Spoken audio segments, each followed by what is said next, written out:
안녕하십니까. 김기문의 시사 이슈 시작합니다. 오늘은 국회에 관해서 한번 이야기를 해보겠습니다. 지금 410회 정기회 제8차 국회 본회의까지 끝났습니다. 특히 이번 9월 21일에 국회 본회의에서는 여러 가지 아주 최초 기록이 많이 나왔습니다. 우선 이재명 민주당 당 대표에 대한 체포 동의안이 국회에서 가결이 됐습니다. 이게 이제 정확하게 이제 국회에서 체포 동의안이 이제 탄핵안이 아니기 때문에 일반 안건으로 들어갑니다. 그래서 일반 안건은 제적의원의 출석의원의 과반수가 이제 찬성을 하면 통과가 되는 그런 구조입니다. 그러다 보니까 이제 참석 의원 수에 따라서 이 가결 표수가 달라지죠. 그런데 이번 같은 경우에는 딱 한 표 차이가 나서 체포 동의안이 가결이 됐습니다.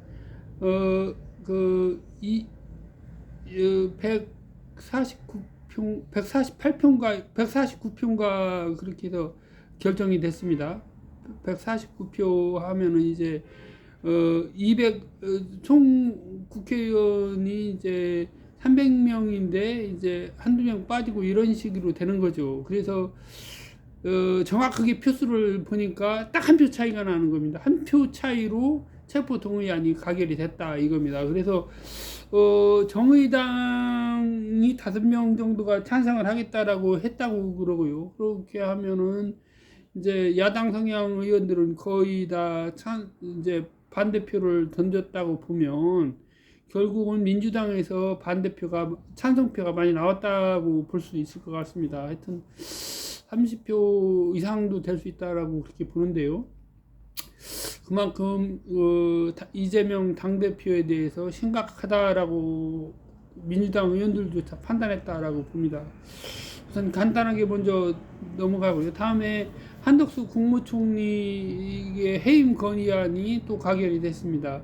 이 해임 건의안은 법적 구속력이 없습니다. 그래서 탄핵소추 같은 경우는 탄핵소추가 되면 직무정지가 되지만 이러한 해임 건의안은 건의만 되고 대통령이 받아들이면 되는 거고 안 받아들이면 그것도 그냥 끝나는 겁니다. 한마디로 예전에 박진 의원인가요? 박진 외교부 장관 의원이면서 외교부 장관을 했죠. 그런데 이 사람 같은 경우에 해임 건의안이 가결이 됐지만 해임을 하지 않았죠. 그래서 해임을 하지 않았기 때문에 계속 재임을 했었고요. 그리고 이상민 행정안전부 장관 같은 경우는 탄핵소추 의결이 돼서 헌법재판소에 넘어갔었지만은 헌법재판소에서 전원 각하 의견으로 결정이 돼서 결국은 탄핵이 부결된 겁니다. 각하가 됐기 때문에 부결이 기각도 아니고 각하라고 하는 거는 이제 한마디로 뭐 판단 대상이 가치가 없다 그렇게 판단했다. 기각인가 각하인가 조금 어떡하나 제가 정확히 자세히 보지는 않았는데 하여튼 전부 다 전원 일치로 기각인 것 같습니다. 기각. 형식적 요건이 뭐 안 되진 않으니까요. 기각이 맞는 것 같고요. 그리고 이번에 안동수 검사 당시에는 평검사였고 현재는 차장검사로 서울중앙지방검찰청 차장검사로 알려져 있는데요. 이 사람에 대해서 탄핵소추가 가결이 됐습니다. 그래서 이 탄핵소추 같은 경우는 이제 헌나로 시작을 합니다. 그래서 이상민 행정안전부 장관이 2023 헌나 이랬기 때문에 안동수 검사 같은 경우는 헌나 2번이 됩니다. 그래서 이제 현재 국회에서 탄핵소추안을 제출해서 9월 21일 날 당일날 헌법재판소로 넘어갔고 이제 헌법재판소에 접수가 돼 있기 때문에 직무가 정지가 되는 겁니다. 이런 상황이고요. 그래서 이 부분 특히 이제 이렇게 되다 보니까 이 안동수 검사 탄핵소추까지 이루어지고 나서 당일 그 본회의 의사 일정에 아마 한 100건 정도 안건이 있었는데 거기까지만 하고 이제 여야 합의로 중결을 한 것 같아요. 그래서 이제 안건 처리를 못했다는 거죠. 그리고 그 이제 또 이제 국회를 본회의를 열겠다라고 하고 있는데 어떻게 될지는 모르겠습니다. 아무튼 요 각각의 부분들에 대해서 한번 조금 얘기를 해보려고 합니다. 그래서 이재명 그 당대표부터 한번 살펴보면 이재명 당대표 같은 경우에는 탄핵소추 그 체포동의안 표결이 예정된 21일 전날에 20일에 9월 20일에 이제 페이스북으로 체포동의안에 대해서 부결을 시켜달라라고 하는 취지로 이제 페이스북에 글을 올린 걸로 그렇게 알려져 있습니다.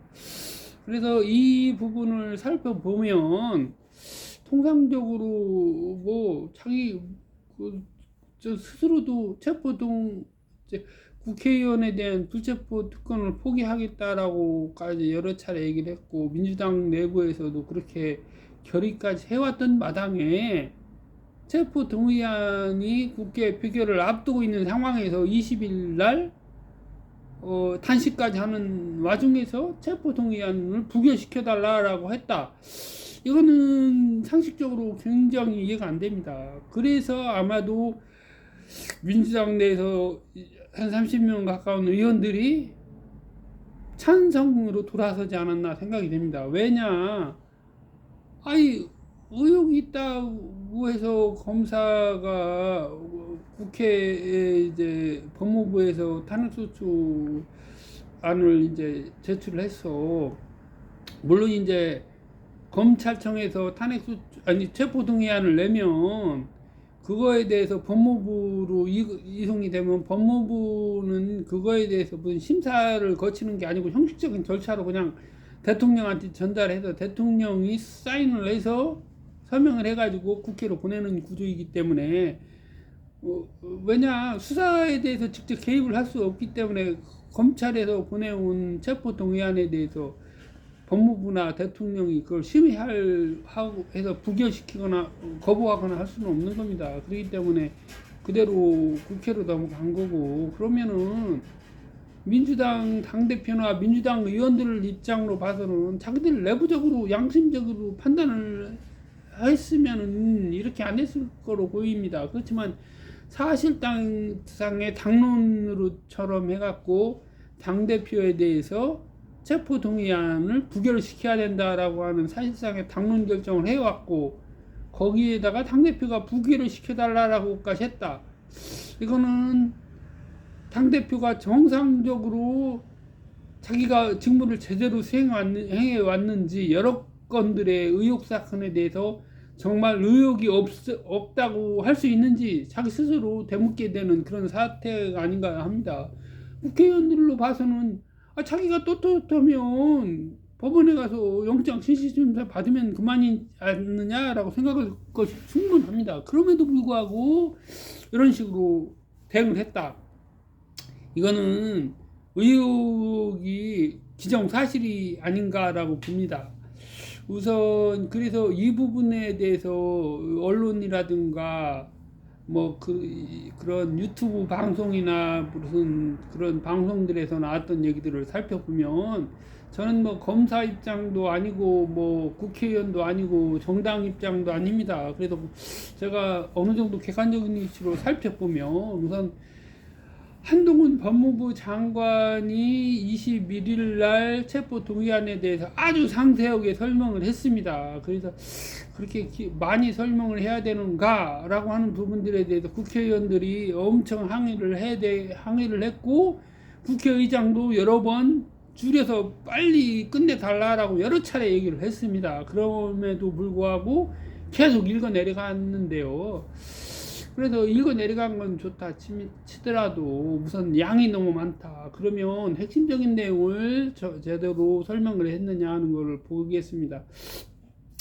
우선 이제 법무부 장관은 검찰의 주장을 전부 수용을 해서 이제 읽은 거로 보이는데, 내용을 살펴보면 뭐 성남시장이든 이재명 시장이 그런 이제 뭐 김인섭이라고 하는 일종의 정치 브로커 이런 사람과 정바울 이런 사람하고 사실상 짜고 이제 그 정책실장이죠. 그 사람하고 해갖고 사실상의 이제 직무유기를 했다. 그래서 성남시가 받아야 될 200억 원 정도의 돈을 받지 못하게 만들었다. 백현동 사건의 경우입니다. 했다는 거고요. 그래서 이 부분을 보면 우선 이제 양측의 주장이 팽배하게 다릅니다. 우선 그 민주당 쪽에서는 24차례나 국토교통부가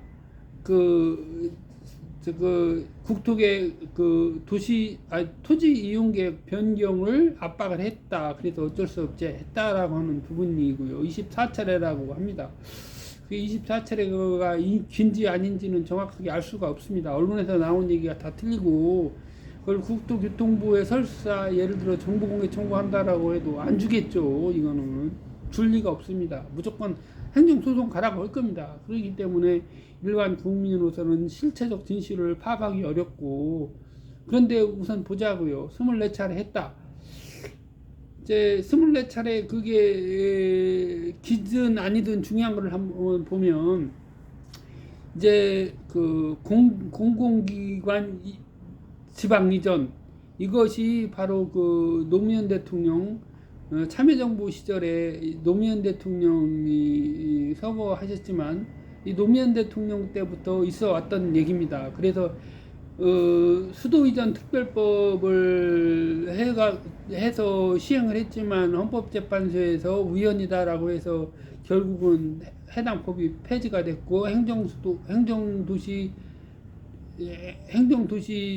관한 법률이 이제 제정이 돼서 현재 시행이 되고 있어서 세종시가 발족이 됐고, 세종시가 발족이 되면서 이제 충남 연기군 지역하고 대전 지역, 충북 청원 지역 이런데 충남 공주시 일부 이렇게 들어갔고, 충남 연기군이 전체가 다 들어갔습니다. 그래서 이 부분 같은 경우도 보면 최초에 세종시를 발족할 때 당시에 전원도시를 만들겠다라고 해갖고 인구 5만 명을 하겠다라고 했습니다. 그래서 제가 이건 택도 없는 소리다. 지금 장난하냐. 자족기능이 같은 도시가 되려면 50만 정도는 돼야 된다. 그러면 50만이 금방 안 된다. 그럼 최소한 10년에 50만 정도 만들 수 있는 그러한 계획이 가야 된다라고 해서 제가 국회에다가 이제 자유 게시판이라고 있습니다. 지금도 있습니다. 자유 게시판에다 의견을 낸 일이 있었는데요. 인구 5만이다라고 하면은 결국은 말 그대로 광역시로 발족을 하되 4개 시군을 조금씩 쪼개서 조그만 소규모 시군 정도 크기를 만들겠다라고 하는 겁니다. 그런데 인구 5만 가지고 하면 어느 누구 행정기관 공무원들이 거기가 살겠습니까? 처음부터 말도 안 되는 계획이었고요.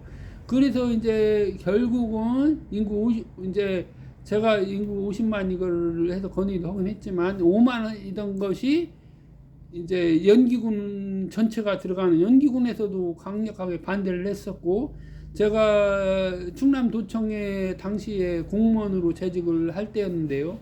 그때 이제 의회 사무처에서 근무를 했었는데, 그때 당시에 바로 충남도 의회에서도 연기군을 전부 다가 포함을 한 세종시를 만들되, 이거는 이제 광역으로 안 하고 충남 도내 소속으로 만들어 달라 이렇게 했던 걸로 기억을 합니다. 그래서 아무튼 그렇게 됐던 건데, 이제 나중에 광역시로 이제 체제가 바뀌고 하면서 그렇게 된 거죠. 그렇게 됐던 부분이고요. 그런데 아무튼 우선 그 백현동 관련해서 보면 이 24개 이거는 알 수가 없지만 최소한 봤을 때 분명히 이러한 그 과정의 연장선상에서 박근혜 대통령 당시니까요. 박근혜 대통령, 이명박 대통령 그 사이쯤인 것 같습니다. 그래서 하여튼 박근혜 대통령 당시 한국식품연구원이 지방으로 이전을 계획에 의해서 이전을 해야 되는데 이 땅이 8차례 유찰이 됨으로써 이 땅을 팔아야만이 거기로 이전을 하는데 이전을 못하니까 이제 당시 박 대통령이 이제 계속 압박을 하기도 하고 압박을 하고 있으면 임명권자가 계속 압박을 하고 있는데 국토교통부 가만히 있으면 국토교통부 장관 목 내놓는 거죠. 한마디로. 그러니까 이제 계속 유무원의 압력을 분명히 행사를 했을 거로 보입니다. 그렇기 때문에 압력을 행사한 것은 사실이다. 24차례가 아니다 하더라도 10번이다 하더라도 특정 안건에 대해서 만약에 국토교통부가 10번 아니라 5번이라고 했더라도 재직하는 그 시장, 광역시장도 아니고 기초단체 시장으로서는 압력을 느꼈을 가능성은 상당히 있다고 보입니다. 그러면 다만 뭐가 있느냐면 한국식품연구원이 처음부터 얘기했을 때는 이제 2종 주거지역으로 해달라 이렇게 아마 했던 것 같습니다. 그리고 이제 공영개발 방식으로 해서 임대아파트 단지 전 100% 임대아파트 단지로 해달라고 했던 모양인데요. 이제 실질적으로 백현동 개발 과정에서는 준주거지역으로 만들어졌고 옹벽을 한 50m 높이의 옹벽을 설치를 했는데 이 옹벽 설치에 대해서 부처들에서 반대도 했었다. 그런데 부처에서의 반대, 국토교통부도 관련이 되고 여러 부처가 관련이 될 수가 있습니다만 옹벽 50m를 쳤다는 것은 사실 굉장히 위험하다고 볼 수밖에 없습니다. 그런데 그런 옹벽을 쳐줬고 준주거지역으로 2단계 상향을 해줬다. 그 부분이 쟁점인 것 같습니다. 다만 고려해야 될 부분이 하나가 있다고 보입니다. 뭐냐, 이 백현동 개발 과정에서 뭐 백현동뿐만 아니라 성남의 뜰 관련된 그런 사건들 그것도 마찬가지지만요.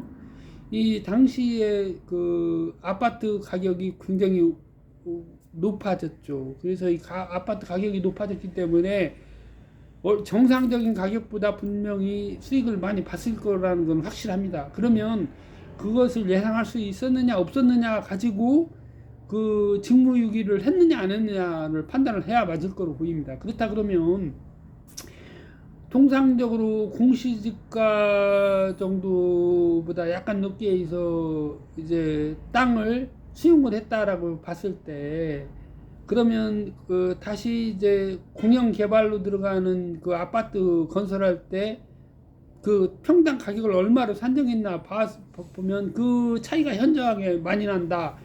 또 그 준주거지역 2종 주거단지를 준주거지역으로 상향을 해줌으로써 최초에 한 200% 내지 250%의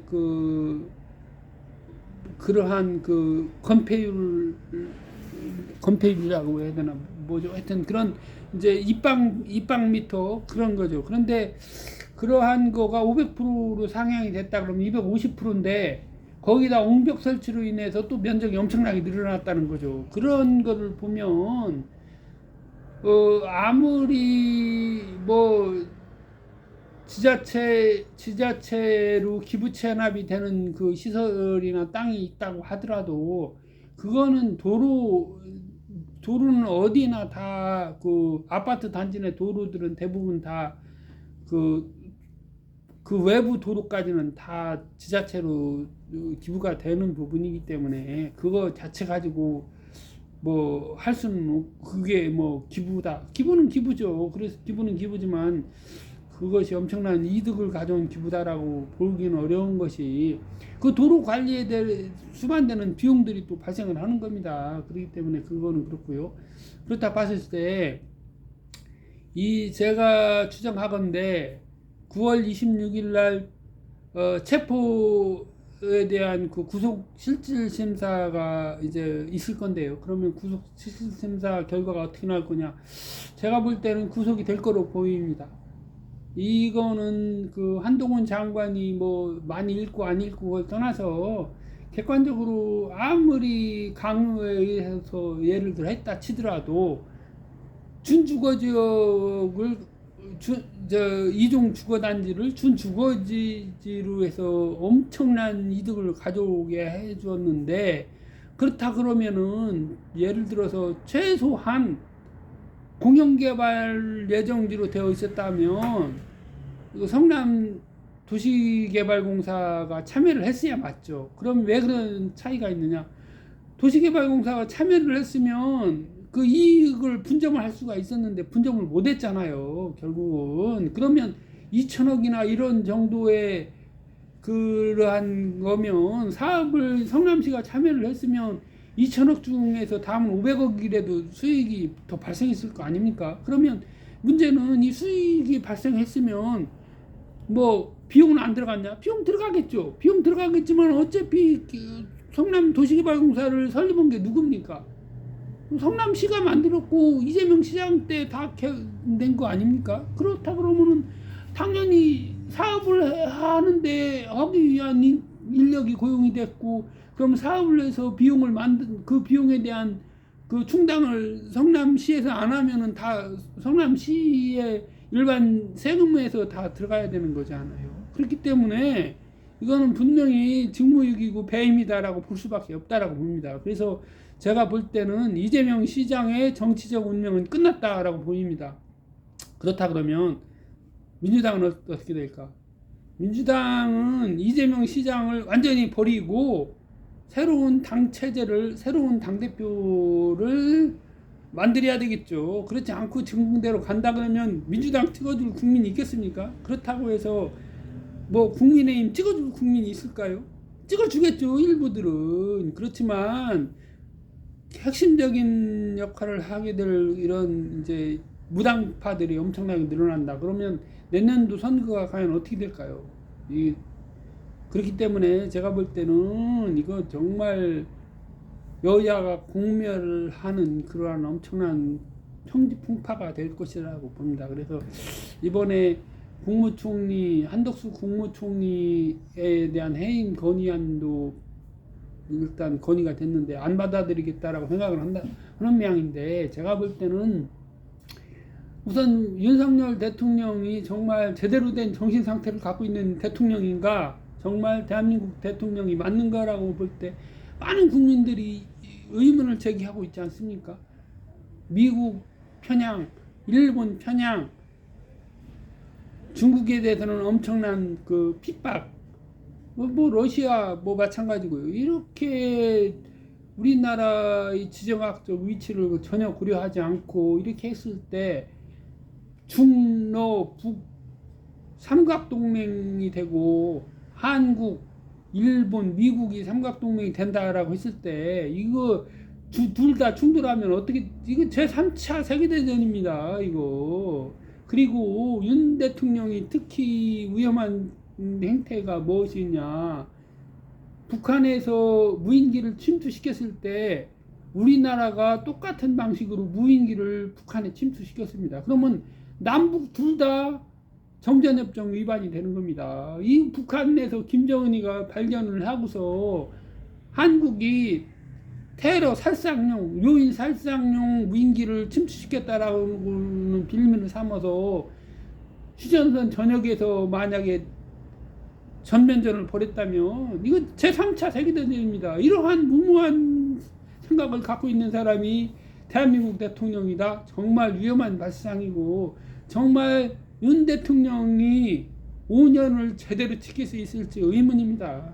아무튼 그리고 이번에 안동수 검사 탄핵 소추가 발의가 된 부분도 지극히 당연한 결과라고 봅니다. 검찰은 수사의 수사 기소의 책임자이면서 여태까지는 수사도 같이 관장해왔죠. 지금도 상당 부분 하고 있지만, 검사는 기소의 주체이면서 동시에 국민의 기본권을 수호하고 지켜줘야 할 인권의 수호자 역할을 하게 되어 있는 것이 우리 헌법상의 구조입니다.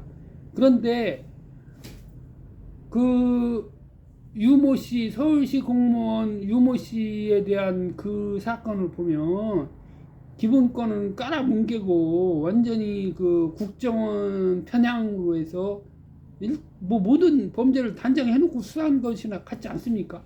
그런 정도의 그 검사가 지금까지 현직을 유지하고 있었다? 이거 정말 참 심각한 일인 겁니다. 이러니까 이게 뭐 예를 들어서 이춘재 사건 때 그 8차 범인으로 몰렸던 윤석열 씨 20년 그 무기징역을 선고를 받고 20년 동안 그 수형을 살고 이제 그 감형을 받아갖고 가출소 20년 가출소해서, 왜냐하면 무기징역은 출소라는 게 없기 때문에요. 가출소에서 모범수라고 해서 가출소를 했는데 그 상태에서 재심을 해갖고 이춘재의 범행이 이제 자백하고 모든 정황에 의해서 밝혀졌고, 그래서 무죄가 돼서 이제 죄를 벗고 뭐 20억 정도의 그러한 보상금을 받게 됐다고 알고 있는데요. 그렇습니다. 이게 이 검사 탄핵이 진작 이루어졌어야 되는데 상당히 늦었다라고 봅니다. 아무튼 제가 볼 때는 이러한 상황이다. 그래서 이번 그 국회 상황을 보면 현재까지 국회에서 이번이 그래도 제일 국회가 나름대로 국회의 소임을 다하고 있다라고 생각이 됩니다. 그래서 최근 그 410회 국회 정기회 운영과 관련된 사항에 대해서 얘기를 나눴습니다. 감사합니다.